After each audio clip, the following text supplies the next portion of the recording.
नमस्कार विद्यार्थियों, मैं सिंबूराम, सहायक आचार्य हिंदी, राजकीय महाविद्यालय अटरू 12।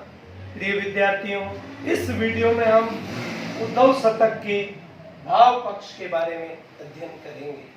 सामान्यतः प्रश्न पूछा जाता है कि उद्धव शतक के काव्य सौंदर्य का सौदारण उल्लेख कीजिए या काव्य सौंदर्य का वर्णन कीजिए।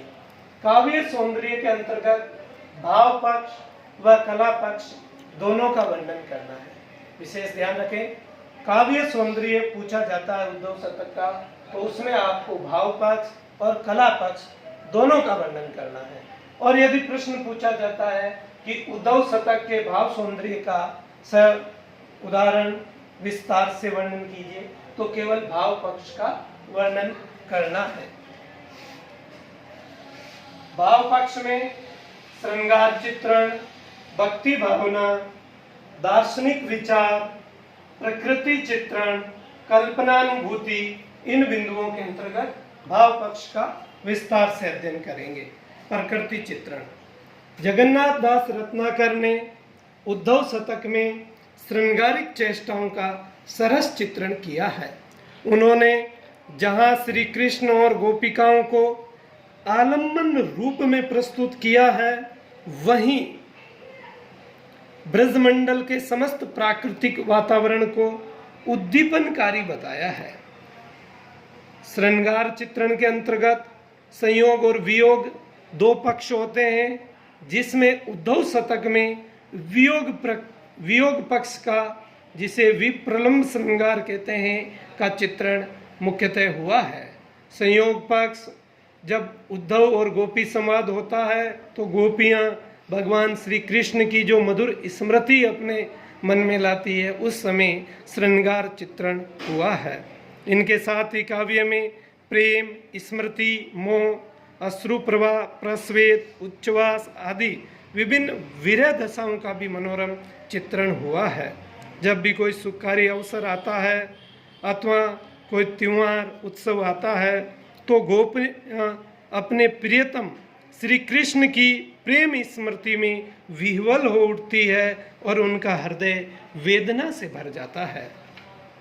इस तरह रत्नाकर जी ने काव्य में श्रृंगार का सुंदर चित्रण किया है।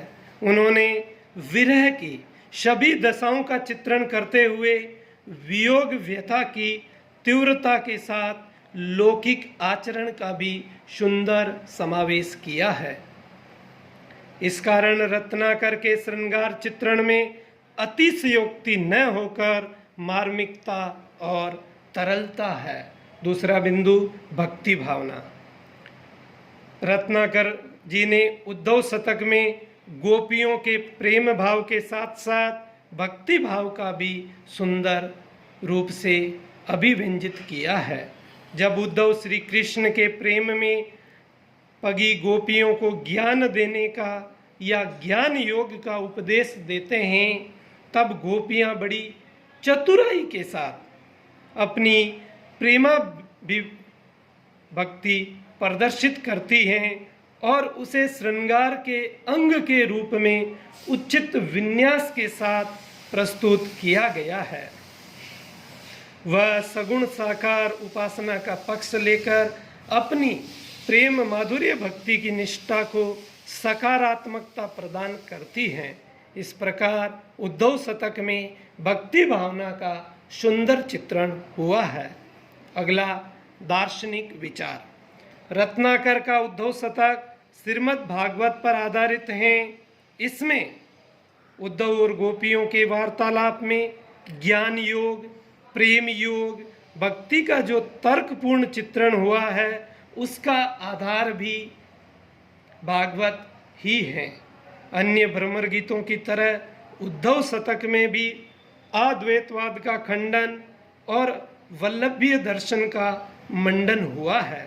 उद्धव अद्वैतवाद के समर्थक हैं, इसलिए वे गोपियों को अद्वैतवाद के आचरण पक्ष का उपदेश देते हैं, लेकिन गोपियां उनके अद्वैतवादी सिद्धांतों का खंडन करती हैं। रत्नाकर ने इसमें निर्गुण सगुण, मन, हृदय, तत्व ज्ञान, हृदयानुभूति का एक साथ चित्रण करते हुए अपनी दार्शनिक विचारधारा सहज रूप में व्यंजित की है। अगला प्रकृति चित्रण।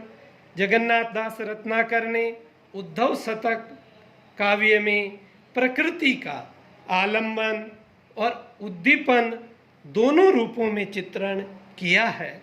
उद्धव शतक में उन्होंने प्रकृति को गोपियों की वियोग व्यथा के अनुरूप सहचरी के रूप में प्रस्तुत किया है।